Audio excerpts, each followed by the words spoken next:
Andai kata bahagia yang bisa diperoleh dengan banyaknya harta, niscaya akan sedikit orang yang bisa mendapatkannya. Untunglah bahagianya tentang rasa yang tidak memandang status sosial dan kasta, yang bisa dinikmati oleh siapa saja, kapan saja, dan di mana saja. Ningsih masih duduk terpaku di depan rumah. Senyum merekah tersungging dari bibirnya. Karena baru saja dia mendapatkan kabar dari Marni, adik kandung satu-satunya. Yang sebentar lagi Marni akan pulang dari perantauan dan akan merayakan Idul Fitri bersama Ningsih, kakaknya, sekaligus orang tua bagi Marni. Ya, mereka adalah anak miskin, korban dari keegoisan orang tuanya. Tak terasa air mata pun tumpah kembali di pipi Ningsih. Dia teringat kejadian pilu 20 tahun yang lalu. Dulu, Ningsih dan Marni tinggal di gubuk reot milik orang tua mereka. Orang tua yang tak bertanggung jawab karena telah tega meninggalkan anak-anaknya yang masih di bawah umur hidup sebatang kara. Bapak Ningsih yang terkenal sebagai pemabuk pergi bersama wanita lain, sedangkan ibunya juga pergi entah kemana. Ningsih yang kala itu masih berusia 16 tahun terpaksa putus sekolah karena keterbatasan biaya. Dia memilih mencari pekerjaan demi kelangsungan hidupnya dan juga Marni. Sore itu, seperti biasa, Ningsih hanya memasak setengah papan tempe untuk berbuka puasa, dan setengahnya lagi untuk sahur nantinya. Dan lauk inilah yang menjadi santapan sehari-hari mereka. Bukannya pelit, tapi Ningsih benar-benar harus mengirit lantaran upahnya yang tak seberapa sebagai pengupas kacang, atau orang Jawa mengenalnya dengan sebutan ojek kacang. Penghasilannya harus dibagi untuk membayar utang-utang bapaknya kepada rentenir. Cobaan demi cobaan silih berganti. Di usia Ningsih yang masih sangat belia itu, ia harus menjadi tulang punggung keluarganya.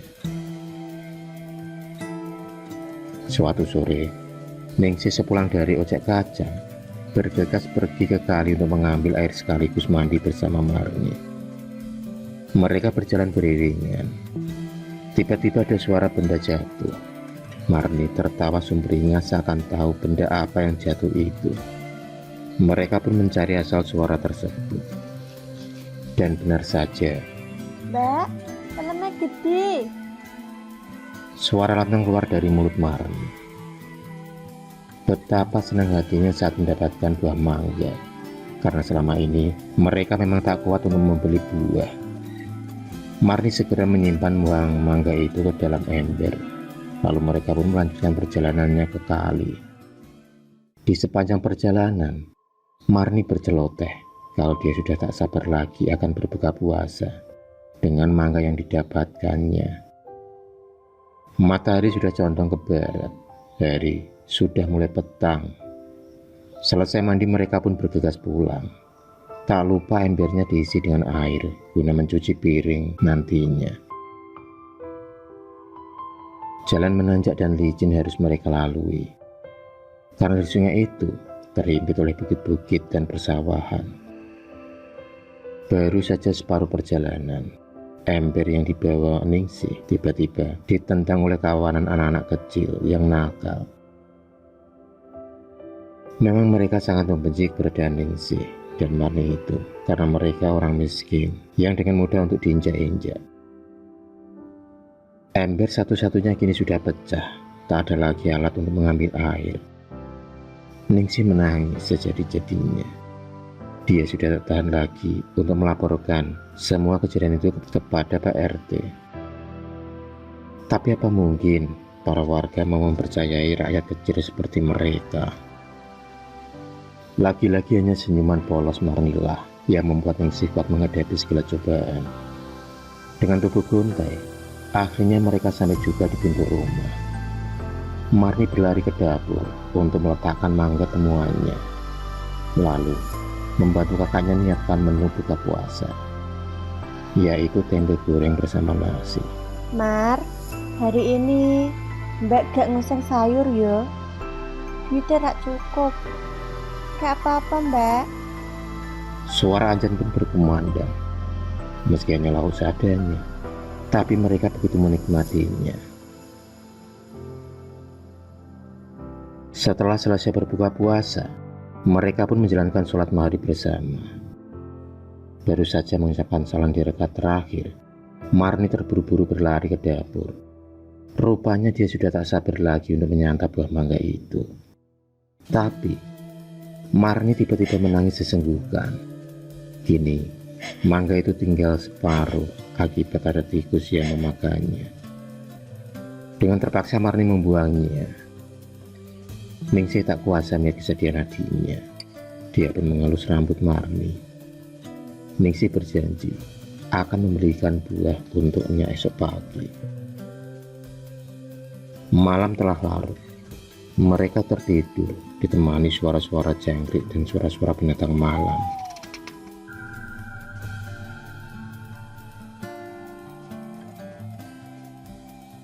Pagi pun tiba. Ningsih berangkat kerja seperti biasanya. Marni tinggal sendirian di rumah dan sengaja tak keluar rumah untuk bermain. Karena dia tahu itu akan membuatnya sakit nanti. Lantaran teman seusianya pasti akan mengejek dan menghinanya. Tiba-tiba ada suara dari luar rumah yang memanggil namanya untuk mengajaknya bermain. Dengan hati yang polos, akhirnya Marni pun ikut berbaur bersama teman sebayanya.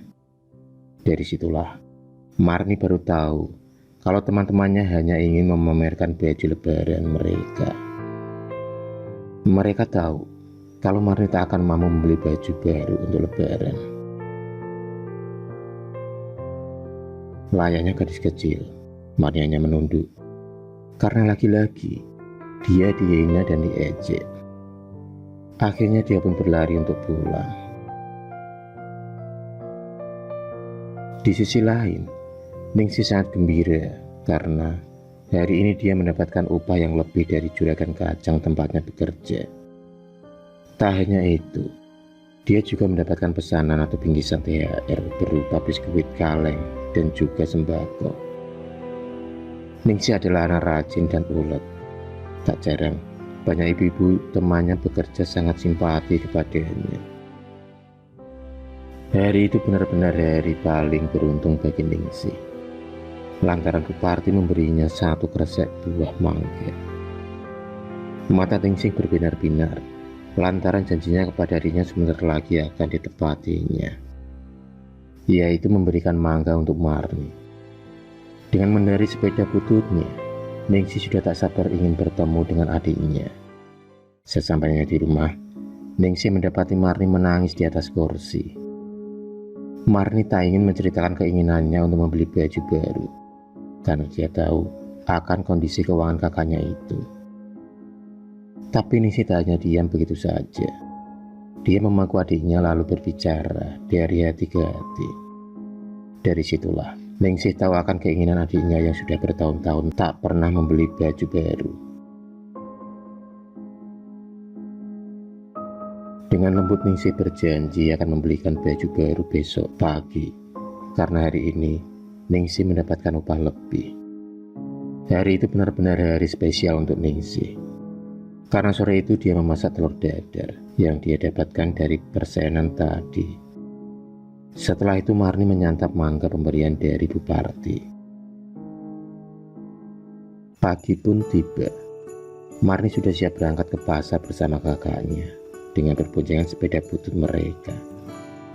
Mereka pun menelusuri jalan demi jalan, dan akhirnya mereka pun sampai juga di pasar. Hiruk-pikuk lalu lalang orang bergantian keluar masuk pasar. Dan saat memilih baju untuk adiknya, tak sengaja Ningsih melihat ibunya sedang berbelanja dengan keluarga barunya. Setelah bertahun-tahun tak bertemu, kini ibunya sudah mempunyai anak dan suami baru. Ningsih berulang kali mengusap matanya, meyakinkan kalau apa yang dilihatnya itu adalah benar-benar ibunya. Ningsih lalu menggandeng Marni untuk menghampiri ibunya. Buliran air mata pun tumpah di pipi Ningsih. Kata-kata ibunya benar-benar di luar dugaan. Ibunya mengaku tak kenal sama mereka. Ya Allah, dosa apa yang kami perbuat? Hingga ibuku saja tak mengakui kami sebagai anaknya. Ningsih bergumam dalam hati. Meski hatinya sakit, tapi dia harus tegar di hadapan Marni. Setelah mendapatkan apa yang diinginkannya, Ningsih dan Marni pulang. Sesampai di rumah, Ningsih menatap tali jemuran. Dia meraih dan ingin melilitkan di lehernya. Ningsih merasa tak kuat lagi menanggung beban hidup. Namun, tiba-tiba dari belakang Marni meronta-ronta. Mbak, jangan tinggalkan Marni, Mbak. Kalau Mbak mati, Marni ikut siapa? Marni janji, Mbak. Marni gak akan minta baju lagi. Marni gak akan nakal lagi, Mbak. Marni menangis dan akhirnya Ningsih melempar tali itu dan memeluk tubuh Marni. Kini, dia sadar mereka sudah tak diharapkan oleh orang tuanya mereka sendiri. Marnilah sosok gadis kecil penguat Ningsih selama ini.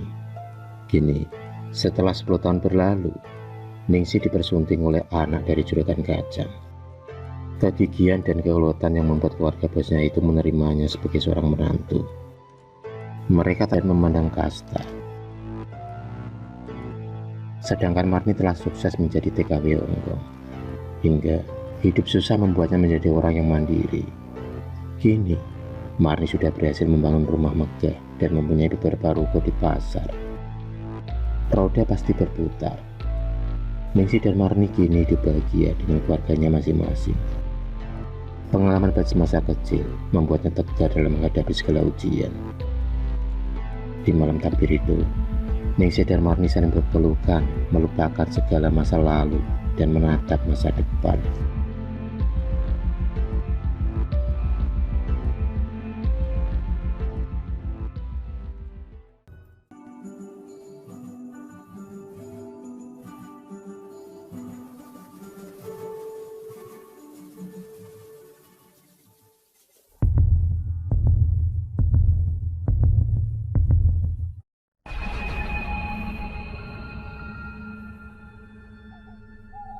Terima kasih sudah menonton video cerita tergambar ini.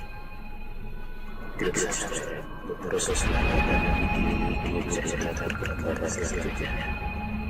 Semangat berkarya ya.